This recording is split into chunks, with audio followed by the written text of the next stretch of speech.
Christmas to all my viewers. Unless you're not, you don't celebrate Christmas.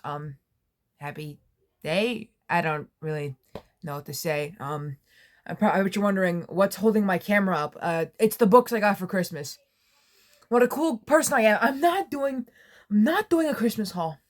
No, those are my gifts. I have to show them to you. Anyways, let's get something out of the way. In the last video I posted, which was just like more clips of the Mickey show, me flexing more stuff, I said I'd finish my Steven Stills video in time for Christmas. I lied.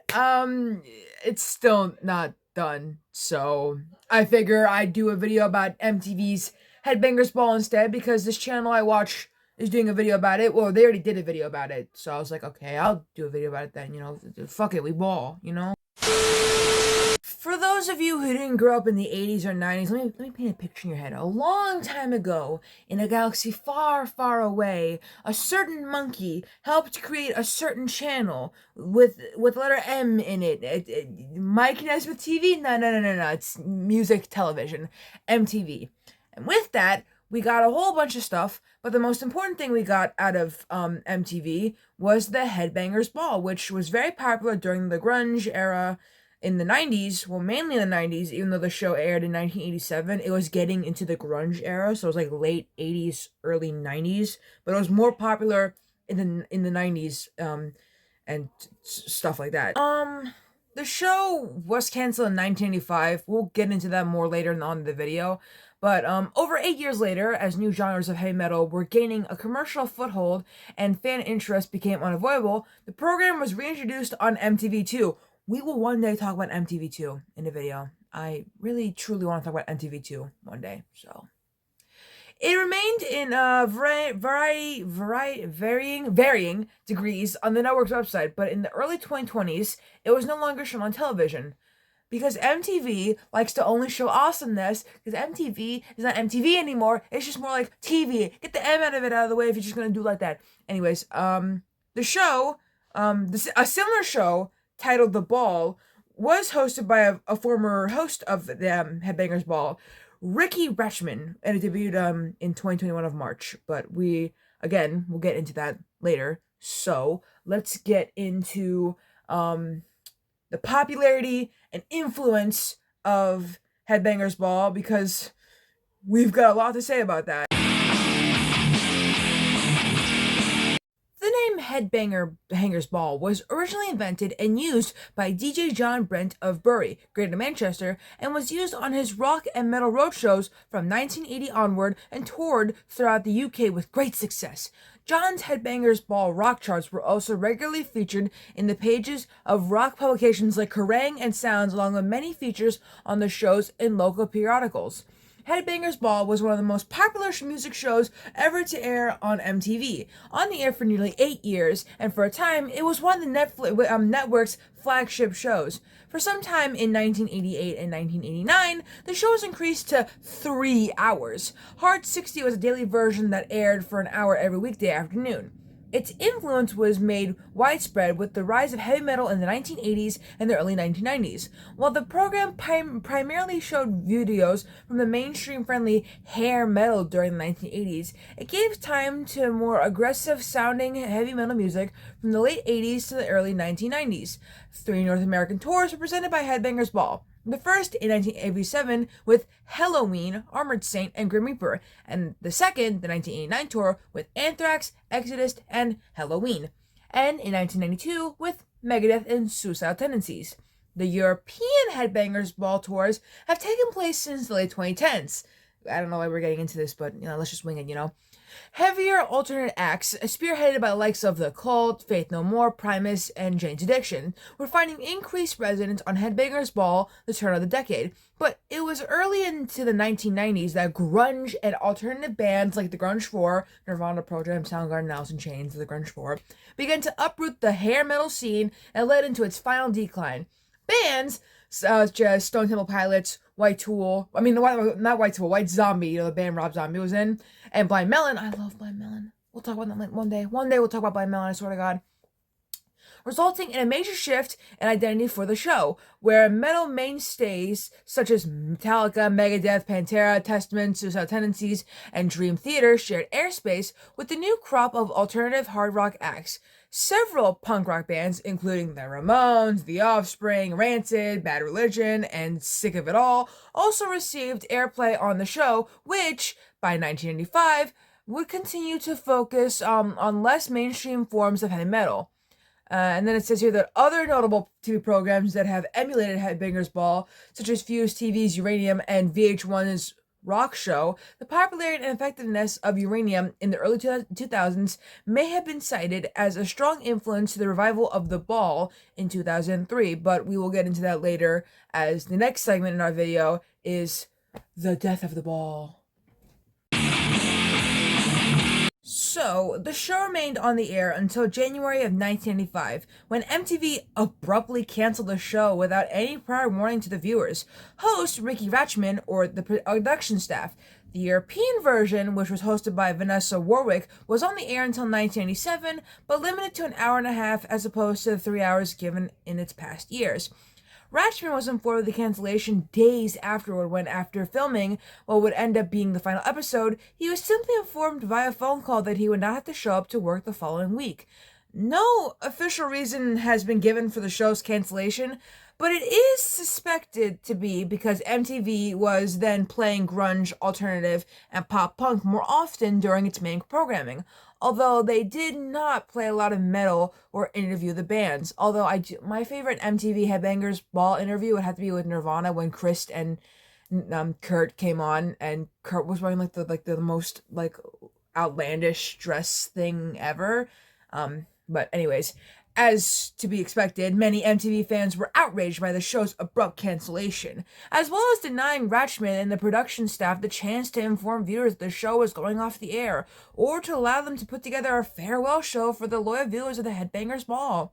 Some regular citizen critics of MTV even cite the cancellation of Headbangers Ball as one of the key decisions which caused the network to jump the shark, which I want to remind y'all, that came from Happy Days when Fonzie literally jumped over a shark. But, whatever. I just thought I could weasel that in, The demise of the Ball also came at number 4 on VH1's 40 Least Metal Moments in 2005. In mid-February, the Ball would be replaced by the super short-lived Super Rock, a show featuring videos and interviews with metal, alternative, and rap artists. Over the years, MTV Europe attempted to fill the void left by the cancellation of Headbangers Ball with other rock-themed block programs, such as the Julia Vallet-hosted Super Rock, but all have failed for various reasons, including MTV Europe's addition of pop, dance, and alternate videos to some of the shows, which made them not much different from the rest of the day.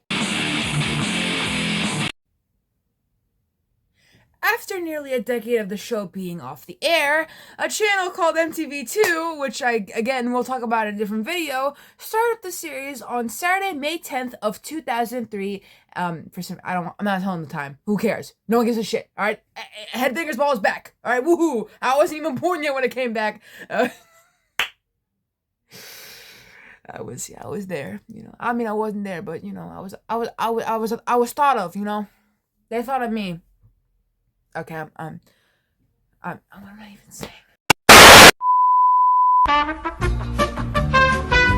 The revived Headbangers Ball initially had the same type of playlist as its latter sister shows in MTV Europe, as well as interviews with metal artists, current and classic.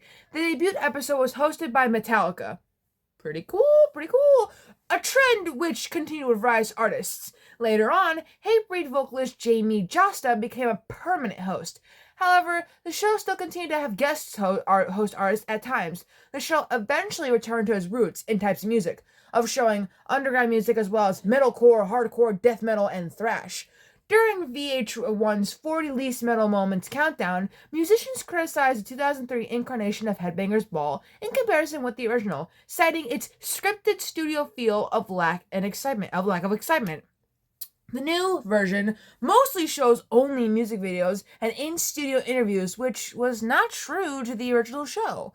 When asked in September 2015 of a possible return to Headbangers Ball, former host Ricky Rachman stated, "It's not going to happen. I tried. I told them I would do it for free. And they never returned my calls. That's pretty fucking sad. My God, Ricky's kind of hot. So, like, I don't understand why they would do this. My man's Ricky, you know? Although the show has not been on the air for years, there have been European tours called MTV Headbangers Ball since 2016, with the exception of course, 2020 and 2021 because of, the coconut panini. This tour package traditionally takes place from late November to mid-December and features 4 metal bands. The Europeans' MTV Headbangers Ball tour has mostly included thrash metal bands such as Exodus, Overkill, Death Angel, Sodom, Violence, Artillery, Centrix, Whiplash, and Suicidal Angels, as well as other acts like Max plus Igor Calvera, Iced Earth, Cataclysm, Insomnium, and Sephirum, Unearthed, Deserted Fear, Whitechapel, Flesh God Apocalypse, and Discarnate. As a headlining or opening act, the only band so far that has taken part of the tour more than once is Cataclysm. The concept of MTV's Headbangers Ball tour in Europe was possibly inspired by the 1987 tour with the same name that included Anthrax, Halloween, and Exodus, as I mentioned in the previous segment. Editing Amy here to say that this segment part of the video I completely forgot about. I was gonna talk about it and then I just completely forgot. So we're just gonna skip over it. Now, normally stuff like this, there would kind of be like an end to it, but technically this isn't the end of Headbangers Ball. You see, on March 17th of 2021, it was announced that Ricky Rachman, yes, the original host of the Headbangers Ball, would be hosting The Ball, airing on Gaming Metal TV and presented by NotFest.com. The show finds Rachman reviving that classic heavy metal music video show, featuring an episode that would feature videos from the likes of Megadeth, Metallica, Power Trip, and so much more. And the first episode premiered on March 27th of 2021. And now, if you excuse me, I need to quickly go find information about this show. What is this show? Excuse me. Alright, I couldn't really find any information about The Ball. I think I'll have to like go watch it or something. I'm not really entirely too sure, but hopefully, and I swear to God, I promise this time, hopefully the next video will be my Steven Stills video. The reason why it's taking so long is because the article that I found has so much, like, oh, if Steven didn't join, it's like when a time traveler moves a chair and everything changes. Basically, if Steven joined the Monkees instead of Peter, a domino effect of things would have happened. Like, certain things wouldn't happen. Like, I'm pretty sure Jim Morrison would have died really early on. So no 27 Club moment there. But that'll all be, talked about in my next video. So roll the outro.